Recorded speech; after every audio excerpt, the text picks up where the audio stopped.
બધાને જય માતાજી, જય વેલનાથ બાપુ।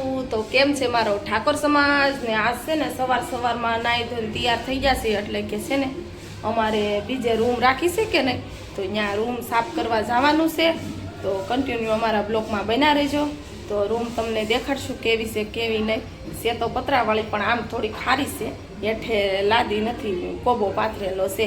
તો છે ને આ રૂમ બહુ સારી છે, પણ જો આખી પલ્લે ગઈ કે નહીં તો બહુ ગરમી થાય છે। તો કન્ટિન્યુ અમારા બ્લોકમાં બન્યા। રૂમ તો બહુ મસ્ત મજાની છે। આ પણ જોઈ શકો છો તમે, ઉપર ધાબાવાળી રૂમ છે, કારણ કે ધાબુ તપે કે નહીં એટલે નીચે બહુ ગરમી થાય। એટલે જોવો તમે જોઈ શકો છો, આખી હું પલ્લી ગઈ છું અને હજી છે ને 10:30 વાગ્યા હતા, એટલી ગરમી થવા મળી છે। અને બપોરે કેટલી થતી છે વિચાર કરો।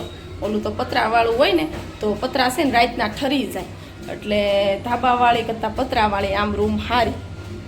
તો ફાઇનલી આવી ગયા છીએ આપણે। જો રૂમ રાખવાની હતી ને એ સાફ સફાઈ કરવા આવી ગયા છીએ, અને જો સાફ સફાઈ પણ કરીએ છીએ। અને એવું છે એમાં છે ને માથે બાંધવાની સુંદરી લાવી નથી, તો જે અમે સાડી પહેરી હતી કે નહીં એની સાડી અને શીતલ ને જેને તો છે પાણી યારે ઓલો ગોળો મેલવાનો છે ને ત્યાં બેસી ગયો।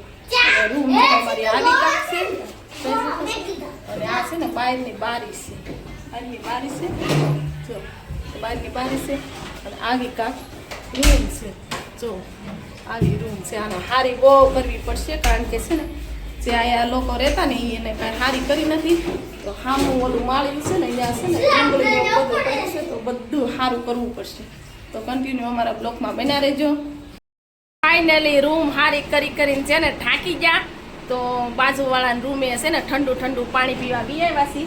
એટલે બાજુવાળા એટલે અમારા ગામના જ છે, સાવરકુંડલાના, એટલે કાંઈ અજાણ્યા નથી, જાણેતા જ છે। અને આમે તે મારી ફ્રેન્ડ છે, એના ભાભી છે, તો એની રૂમે અમે ઠંડુ પાણી અડધી સફાઈ થઈ ગઈ છે ને। જો આવું બધું કોબરું કામ મને ગમે નહીં, એટલે પહેલેથી જ તે ફિનિશિંગ વાળું કામ કરવાનું, કારણ કે છે ને પછી છે ને ખૈરા બેરા રાખે ને એ મને હસોડું ન ગમે। એટલે છે ને પછી કામે જાઉં સારું કઈ કરું, એકાયરે છે ત્યારે સારું કરી નાખી, પછી તો નીચે કારણ કે બાળવાનું તેવું તો હાવણી ખૈરા રાખે।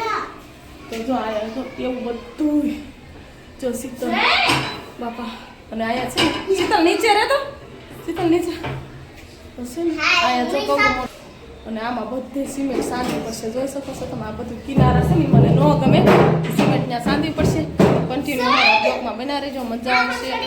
અને તો આવું બધું આગળ છે ને 12 વાગી જાય એટલે પછી રોટલી કરીને આવીશ અને શાક બનાવવાનું છે। તો કન્ટિન્યુ અમારા બ્લોકમાં બના રહેજો। મને છે ને બહુ ગરમી થાય છે ને, હા સડી જશે। તો 12 વાગી જશે ને જવાનું છે જમવા। ને હવે છે ને બપોર પછી લાદી ધોવાની છે રૂમ, તો જમી આવી, પછી બપોર પછી 3 વાગે આવી ને રૂમ ધોઈ નાખી। અને આ બાવણા છે ને આ તો જેનીના પપ્પાને પહેરી ને તો એ ઉપર માળિયામાં ચડાવી દે, તો એના છે એટલે ચડાવવા તો પડે। તો હાલો બધા જમવા। જો તમે જોઈ શકો છો મસ્ત મજાના રૂમ સાફ કરવા આવી ગયા છે, ને રૂમ પણ જો ધોવા મળ્યા છે। તો તમને એમ થતું છે ને પાણી છે, પાણી નથી, બહુ ગરમી થાય છે। એમ તો થોડુંક પાણી છે, થોડીક ગરમી થાય છે, ગરમી તો બહુ થાય છે। અને જો બારી છે, પણ બારીએ ઊભી પણ પવન આવતો નથી, શું કરું, બારીએ પવન નથી આવતો। અને શું જો હું આ બધા ભીતડા ધોઉં છું, કારણ કે મને છે ને ગમે નહીં ભીતડા છે ને, તો અને આ બારી હાળી પણ બંધ થઈ જાય એક નથી। અને ફાઇનલી મિત્રો હું તો હા થાકી ગઈ બાપા, બહુ જ ગરમી લાગવા મળે છે। તો અમારા અલ્પેશને છે ને ધોયેલી રૂમ તૈયાર કરીને દેવી પડશે, શું કરું, તો એને કાંઈ ઘેરે રહેવું નથી। અને આમે એને ઘેર રહું તો મારે ખોટ જાય, કારણ કે એને 1000-1200નું કામ થાય, તો એક રૂમ સાફ કરવા હાટું થોડીક ઘરે રહે મારે સથવારો કરવા। તો ફાઇનલી હું બહુ થાકી ગઈ છું।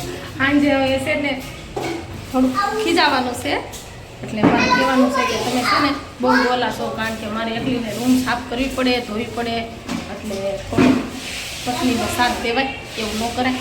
તો એવું મારે કાંઈક કેવું જોઈશે, અને એમાં એનોય કાંઈ વાક નથી, કામે તો જવું જ પડે।